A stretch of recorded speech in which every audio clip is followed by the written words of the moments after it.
Assalamualaikum warahmatullahi wabarakatuh. Apa kabar sahabat Harmoni? Semoga hari ini, di malam hari ini kita dapat selalu bersyukur kembali atas segala macam limpahan nikmat yang diberikan oleh Allah Subhanahu wa taala, oleh Tuhan yang Maha Kuasa untuk kita semua. Sampai hari ini termasuk adalah seluruh kehidupan kita yang kita jalani yang sudah lampau, tentunya kita harus selalu syukuri apapun yang terjadi pada kita. Rasa syukur itu tentunya akan menambahkan nikmat pada kita dan juga menambahkan nilai, kualitas, serta rasa yang kita nikmati dari setiap apa yang telah dianugerahkan oleh Tuhan untuk kita semuanya. Dan pada malam hari ini, kalau sahabat Harmoni bertanya kita akan ngobrol apa? Kali ini kita akan mengobrolkan hal-hal yang simple, hal-hal yang sederhana yang seringkali ditanyakan pada saya, baik dalam workshop, pelatihan, maupun dalam hal-hal obrolan-obrolan yang tidak resmi. Saat itu pertanyaan sederhananya adalah, Bang, bagaimana ya saya kalau saya mau bikin sebuah tulisan nih? Kadang saya susah untuk memulai, kadang saya susah untuk menuliskan, atau kadang saya tuh bingung mau nuliskan apa. Dan bagaimana caranya? Atau Bang, bagaimana ya caranya kalau gue mau ngomong tuh, gue kadang suka bingung mau ngomongin apa, dan mau mulai dari mana, dan apa yang mau gue omongin. Atau Bang, bagaimana ya gue kalau misalkan mau mikir tuh kadang gue susah tuh mau bikin ide apa, atau mau menghasilkan sesuatu karya itu kadang gue bingung. Nah, kali ini adalah saya akan mencoba memberikan rumus yang sangat sederhana, rumus yang sangat mudah, dan rumus pola pikir yang sangat-sangat akan aplikatif sekali untuk diterapkan dalam banyak hal.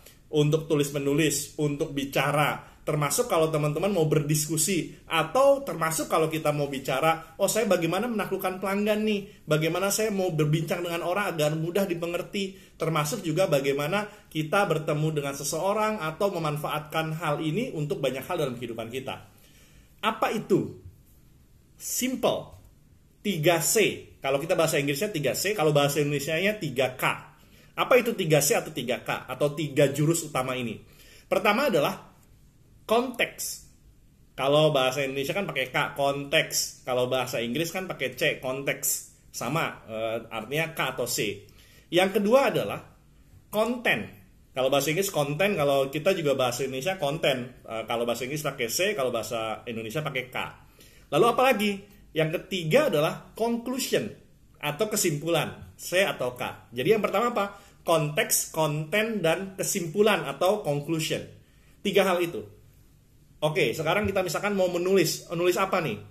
Misalkan nulis tentang musim hujan. Simpelnya adalah kalau kita bicara musim hujan nih, saya mau cerita tentang musim hujan. Jadi konteksnya apa yang mau kita bicarakan? Istilahnya kalau dalam tulisan tuh konteks itu adalah latar belakang, hal-hal yang mau kita bahas, kemudian pengantar, termasuk adalah kondisi, situasi yang mau kita cermati, sesuatu fenomena yang mau kita bahas. Jadi kalau kita bicara konteks ya kita bicaranya itu. Apapun ya, termasuk kalau mau mengerjakan tugas akhir juga begitu. Kita bicara adalah konteks, latar belakang, kondisi, atau sesuatu yang mengantarkan kita kepada pokok bahasan yang kita bahas. Apa misalkan? Konteksnya adalah musim hujan. Konteksnya kita pilih nih, musim hujan nih, kita mau bicarakan apa? Ternyata musim hujan itu adalah terkait dengan bagaimana menghadap situasi supaya kita tidak mudah sakit saat musim hujan. Jadi kita bicara itu, ternyata banyak orang yang sering sakit saat musim hujan. Kita paparkan di sana apa saja yang menyebabkan apa saja hal-hal yang kondisi saat musim hujan yang sering terjadi dengan kesehatan kita. Lalu setelah itu kita bahas apa sebenarnya yang menyebabkan orang sering sakit. Di sana itu baru kita bicara konten tuh, apa yang menyebabkan orang sakit, kemudian apa saja yang bisa kita lakukan, kemudian termasuk terakhir adalah conclusion atau kesimpulannya apa. Semua bicara itu. Kita mau bicara apa lagi? Kita mau bicara terkait dengan misalnya korupsi. Korupsinya apa? Konteksnya mau kita bicarakan.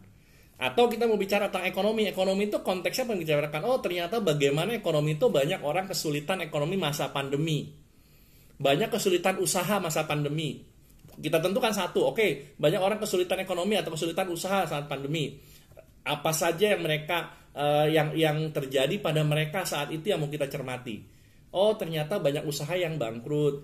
Lalu kita kemudian siapa saja yang terkena dampaknya. Kemudian termasuk setelah itu baru kita masuk ke konten atau ke isi. Isinya apa tuh? Ternyata dari sekian banyak orang yang yang terkena dampak ekonomi dari sekian orang. Oh, ternyata penyebabnya adalah ini. Misalkan penyebabnya adalah karena saat itu usahanya adalah dia lakukan begitu-begitu saja tanpa ada usaha-usaha yang maksimal lainnya. Lalu kemudian kita apa saja yang bisa dilakukan. Lalu kita ceritakan di sana, lalu konklusinya apa, kesimpulannya apa. Jadi semua bicara tentang itu, konteks atau kondisi, situasi yang kita mau cermati, fenomena yang kita mau cermati, lalu kemudian kita bicara konten, isi, kemudian baru setelah itu kita bicara tentang kesimpulan. Kita mau bicara tentang sesuatu pun sama, orang, ide bisnis. Kondisi saat ini ide bisnisnya apa nih yang sedang aktual yang mau kita cermati? Penggunaan media sosial. Oh, ternyata media sosial itu banyak yang menggunakan, dari sekian banyak yang menggunakan ternyata kurang efektif dimanfaatkan oleh orang, padahal itu penting. Lalu bagaimana membuat ini penting dimanfaatkan oleh orang, bagaimana manfaatkan supaya ini bisa maksimal, kemudian baru kita simpulkan. Selalu bicara itu. Jadi kondisinya apa, baru kita isi, konteks itu mengarahkan kita pada konten yang mau kita bahas, lalu kemudian kepada konklusi. Itu saja semua. Saya menulis apapun itu selalu memulai dari itu. Mulai dari itu. Nanti sebenarnya struktur cerpen juga hampir sama ya. Tulisan, artikel, kemudian kita bikin surat email pun demikian. Salam sejahtera kita bicara dalam rangka, itu kan juga dalam rangka itu konteks. Sehubungan dengan itu kan konteks. Maka dengan ini kami bla bla bla bla bla bla gitu kan, kita ceritakan itu. Menulis email kantor demikian, selalu bicara konteksnya apa, kontennya apa, atau isi utamanya apa, lalu conclusionnya apa, kita minta bantuan atau seperti apa, atau kita mau mengadakan meeting atau seperti apa, meetingnya akan diadakan kapan. Jadi hal-hal itu yang kita bahas apapun, termasuk kalau kita mau bicara saya mau jualan nih, bagaimana kita pahami konteksnya, siapa dia, penghasilannya berapa, keinginannya seperti apa, minatnya untuk apa, rencana mau cash atau kredit. Kita pahami semua konteks demografi, psikografi orang yang itu adalah bagian dari konteks kita bicara dengan seorang calon pelanggan. Lalu baru konten yang kita isi, ternyata orangnya adalah pengennya dipakai motor ini adalah, kalau kita bicara motor nih, sepeda motor, konteksnya adalah ini adalah dia seorang tukang sayur, dia mau pakai motornya untuk kebutuhan dagang sehari-hari. Itu kan konteks semua. Ternyata kontennya adalah atau isinya adalah yuk kita tawarkan yang sesuai dengan dia. Kesimpulannya apa? Kita deal atau no deal, kita tawarkan, kita simpulkan, baik Bapak setuju dengan hal ini ya, simpulkan, arahkan ke penutupan penjualan. Bicara itu.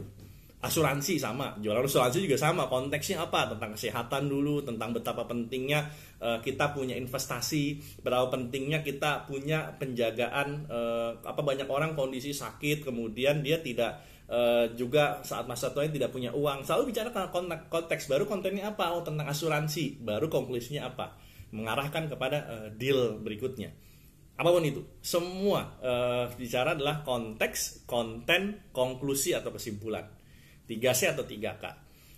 Kita juga menyimpulkan masalah begitu. Sebelum kita menyelesaikan masalah, problem solving, bicara tentang itu, tentang konteksnya apa nih, terjadi di mana, kapan, kemudian termasuk siapa yang melakukan, siapa saja, sebarannya seperti apa. Baru kemudian ternyata begitu, baru kontennya kita mau apakan nih, konklusinya seperti apa. Ada juga termasuk adalah problem identification, juga ke arah sana, itu bagian dari memahami konteks. Baru kemudian corrective action, itulah konten. Kemudian termasuk adalah conclusionnya, deadline segala macam kita mau selesaikan kapan. Jadi kalau kesulitan untuk menulis, kesulitan untuk deal, kesulitan untuk menyelesaikan masalah, kesulitan untuk apapun, menyusun materi bicara, menyusun materi pidato, sambutan nih, tiba-tiba disuruh minta sambutan. Itu saya sering juga, tiba-tiba suruh sambutan atau tiba-tiba suruh ngisi materi gitu. Saya bicara dulu konteksnya apa, siapa yang jadi audiensnya, mereka butuhnya apa, keinginan mereka seperti apa. Itu semua konteks tuh. Oke, kalau begitu yang cocok kontennya adalah ini. Nanti insight-nya saya tarik kemana. Itu selalu begitu. Lagi-lagi apapun dalam konteks kehidupan kita pahami konteksnya, kemudian kontennya kita ramu, lalu kemudian conclusion atau kesimpulannya apa yang, atau goalsnya yang mau kita simpulkan atau mau kita tarik apa. Jadi simple. Kalau nanti ada yang mau bertanya seperti apa, kita bahas. Saya punya banyak sesi, kita bisa bahas lebih dalam nih. Bahkan kita harus latih untuk berpikir. Itu pola sederhana. Termasuk adalah nanti kita bicara nanti terkait dengan inovasi, improvement, itu juga ada rumus-rumus sederhananya. Jadi kita kali ini bicara hanya 3 itu dulu. Pahami konteks, semua salahnya apa, konten, isinya apa, lalu conclusion atau kesimpulannya apa. Ada orang punya masalah nih, tiba-tiba saya lagi sarapan di kantor, itu bertahun-tahun yang lalu. Kemudian saya lagi sarapan, tiba-tiba saya melihat dia, "Mas, enak ya makanan?" "Iya, enak, alhamdulillah," gitu. "Saya suka makanan ini," saya bilang sarapan. Lalu dia duduk depan saya. Kemudian saya lihat, wah ini kayaknya saya melihat kondisi, situasi itu tidak ada sesuatu yang mengganjal dalam dirinya. Karena kita melihat konteks itu juga ada yang tersirat, ada yang tersurat. "Kamu kelihatan lagi punya masalah ya?" Saya bilang, "Kok kamu nggak kayak biasanya?" Gitu. Itu kita mencoba menggali konteks lebih dalam, karena "Oh enggak kok, nggak apa-apa mas," gitu. Tapi kan dari muka, gestur itu juga kita jadikan sebagai konteks kita mau menghadapi situasi apa. Lalu kemudian kita gali terus, akhirnya kita paham konteksnya. Oh ternyata dia punya masalah seperti apa, gali terus tuh, cerita, yakinkan dia. "Nggak apa-apa, pokoknya kalau kamu cerita nggak apa-apa, minimal kamu cerita itu punya setengah masalah kamu selesaikan, walaupun saya nggak bisa bantu apa-apa misalnya." Terus ngobrol, akhirnya curhat tuh gitu. Bahkan sampai hampir menangis tuh bertahun-tahun yang lalu ya, ada seorang rekan cerita. Akhirnya kita paham tuh seluruh kondisinya, sehingga ketika kita mau memberikan satu advice atau satu saran atau apapun, kita sudah mengerti secara keseluruhan konteksnya tuh apa. Konten kita bisa sesuaikan dengan pemahaman kita terhadap konteks itu. Nah, seringkali kita tidak paham tidak paham konteksnya, situasinya seperti apa, langsung jump to conclusion. Karena pemahaman konteks ini harus penting kita dalami agar ketika kita mau menulis sesuatu, mau menyelesaikan sesuatu, mau membahas sesuatu tuh dalam di sananya. Itu adalah hal yang harus kita dalami, itu pada tingkatan advance seperti itu. Tapi kalau mau simple apapun gitu ya, kita misalkan anak kita menangis, itu kita bisa pakai 3C itu. Anak kita tiba-tiba nangis uring-uringan, istri kita juga mungkin kelihatan ke bad mood gitu. Itu kita pahami itu, hubungan itu. Oh ternyata kita harus pahami kenapa tiba-tiba seperti itu, anak kita kok tiba-tiba uring-uringan, kita lihat anget nggak badannya, kita lihat itu, kita pahami konteksnya sehingga kita tahu konten apa yang mau kita lakukan atau tindakan apa yang mau kita lakukan. Istilahnya tuh kalau kita bicara konteks adalah kita pemahaman terhadap root cause. Mungkin ini bahasa yang paling seringnya orang dapatkan, root cause, akar masalahnya tuh apa sih? Itu konteks. Lebih dalamnya, lebih advance-nya kita bicara root cause-nya tuh apa? Itu konteks tuh. Kalau kita pahami konteksnya apa lebih dalam, kita bisa menyusun konten yang lebih terarah, konklusi yang lebih tepat yang kita harapkan, fokusnya akan kita dapatkan tentunya. Jadi ke situ. Pemahaman terhadap root cause itu adalah konteks kalau kita bicara lebih dalam lagi. Kemudian konten, isi itu juga terkait dengan tindakan yang bisa kita lakukan. Konklusi termasuk dengan target atau hal-hal yang ingin kita tarik hasil ataupun kesimpulannya. Itu kalau kita bicara lebih dalam lagi ya, dalam tatanan yang lebih luas. Apapun itu. Maka saya suatu saat diminta apapun terkait dengan, tiba-tiba suruh minta ceramah gitu. Saya pahami siapa konteksnya apa, oh halal bihalal nih, tiba-tiba suruh pidato atau suruh memberikan sepatah dua patah kata, siapa yang hadir saya pahami, acaranya dalam acara apa, mereka sedang ingin mendapatkan apa, kita tanya dari orang sekitar kita observasi. Nah, konteks itu semakin kita paham root cause-nya, semakin kita observasi, semakin kita dalami, maka konteks itu akan semakin dalam, semakin terarah. Penelitian pasti begitu juga tuh, harus kuat dulu nih latar belakangnya apa nih, kalau teman-teman mau bikin skripsi, disertasi atau tesis gitu, atau bikin karya ilmiah jurnal, tuh pahami dulu latar belakangnya apa, mendalami itu, fokusnya mau kemana nih, yang kita mau fenomenanya yang kita ingin soroti, yang kita bahas apa nih, Dalami itu, kalau sudah itu dalam, kita pahami root cause, kita pahami segala macam yang lebih detail terkait dengan konteks situasi yang mau kita bahas, baru kita masuk ke konten itu lebih terarah. Jadi itu, bahkan mungkin separuh dari kegiatan kita itu dalam menyusun materi, menyusun aktivitas, model penjualan, apapun itu, pemahaman lebih dalam itu pada konteks itu harus lebih mendalam. Kira-kira itu. Tapi lagi-lagi saya tidak ingin menyeret lebih dalam yang lebih rumit, tetapi ini adalah pahami situasi dan kondisi, maka kita akan mendapatkan tindakan yang tepat atas apa yang kita pahami. Maka itulah yang seringkali miskomunikasi nih, misunderstanding nih. Itu karena kita nggak paham konteks, nggak paham konteks. Itu banyak. Saya ada satu buku, nanti mungkin saya cari ya di antara tumpukan buku saya ini mana. Itu ada 101 culture understanding ya. Misunderstanding of culture. Saya lupa judulnya, intinya itu. Jadi ada 101 kasus terkait dengan misunderstanding terhadap culture. Misalnya ada, saya ingat sekali ada mobil saya lupa salah merek mobil apa gitu ya, produsen dia menciptakan merek mobil Matador.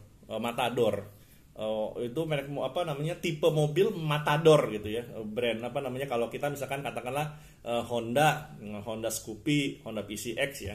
Ini satu merek mobil itu dia kasih nama misalkan Scoopy-nya itu adalah Matador gitu, mobil Matador. Keren, di Spanyol pasar kan. Tetapi yang terjadi apa? Yang terjadi adalah ternyata dia tidak pahami saat itu ada sebuah aktivitas yang sangat masif kampanye terkait dengan perlawanan terhadap aktivitas Matador. Matador itu konteksnya adalah seorang manusia berperang dengan banteng. Ketika berperang dengan banteng, saat itu bantengnya biasanya setelah itu terbunuh dalam persaingan itu, artinya biasanya banteng itu akan mati. Itu sedang di kampanye besar-besaran untuk dihadapi atau dilawan lah, jangan sampai ada penyiksaan terhadap hewan dan lain sebagainya. Mengeluarkan mobil namanya mereknya tipenya Matador gitu, yang jadi ininya ya, brandnya ya. Saat itu akhirnya terjadi apa? Nggak laku tuh, karena konteksnya adalah Matador sama dengan pembunuh. Masa ada orang naik mobil pembunuhan atau mobil pembunuh, atau saya nggak mau mobilnya akan membunuh saya. Kira-kira konteksnya akhirnya ke situ. Termasuk ada mobil mereknya Nova gitu. No itu tidak, Va itu jalan, tidak bisa jalan, tidak bisa bergerak gitu. Itu dalam bahasa Latinnya begitu, atau dalam bahasa Spanyol. Itu buku itu menarik gitu. Satu-satu misunderstanding of culture. Jadi membuat sebuah merek tapi tidak pahami konteks yang sedang berjalan itu apa, konteks bahasa dan lain sebagainya. Maka sentuhlah dia tepat di hatinya, akan jadi milikmu selamanya. Untuk bisa menyentuh tepat di hatinya dengan konten kita dan conclusion kita, kesimpulan kita, maka pahami kita konteksnya. Anda mau pendekatan terhadap orang, PDKT terhadap PDKT terhadap dosen Anda, PDKT terhadap misalnya atasan Anda, PDKT terhadap calon klien Anda. Kalau Anda pahami konteksnya, apa yang dia sukai, apa yang tidak dia sukai, biasanya aktivitasnya seperti apa, hobinya apa, latar belakang pendidikannya apa, latar belakang pengalamannya apa, pahami itu, maka kita akan bicara dengan dia, kita akan paham, akan bisa memilih kata-kata yang tepat, konten pembicaraan yang tepat. Jadi lagi-lagi bicara tentang konteks itu adalah bicara yang paling dalam yang harus kita pahami. Kalau kata Abraham Lincoln, kalau saya punya waktu 8 jam untuk untuk menebang pohon, 6 jam akan saya gunakan untuk mengasah kapak. Sisanya 2 jam baru saya mengapak menebang pohon. Jadi artinya apa? Pemahaman terhadap konteks, memahami situasi itu akan membuat kita semakin dalam, semakin bijak untuk mengambil tindakan, untuk mengambil sebuah isi dari materi yang kita sampaikan. Pahami konteksnya, lakukan delivery konten atau lakukan tindakan sesuai dengan konteks itu, ambil kesimpulan atau Anda akan menuai hasil dari itu. 3C, konteks, konten, conclusion, atau 3K, konteks, konten, kesimpulan. Demikian sahabat harmoni, semoga ini membantu kita dalam menyusun pola pikir yang sederhana.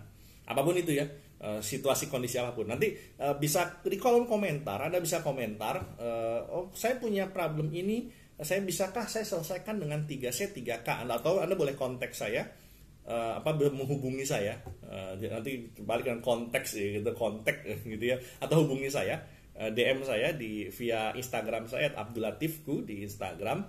Anda boleh boleh berdiskusi, nanti saya kasih nomor telepon, kita bisa berdiskusi tentang ini kalau Anda mau mendalaminya. Oke? Lagi-lagi 3C, konteks, konten, conclusion, atau 3K. Konteks, konten, kesimpulan. Terima kasih. Assalamualaikum warahmatullahi wabarakatuh. Hidup sekali, hiduplah penuh arti.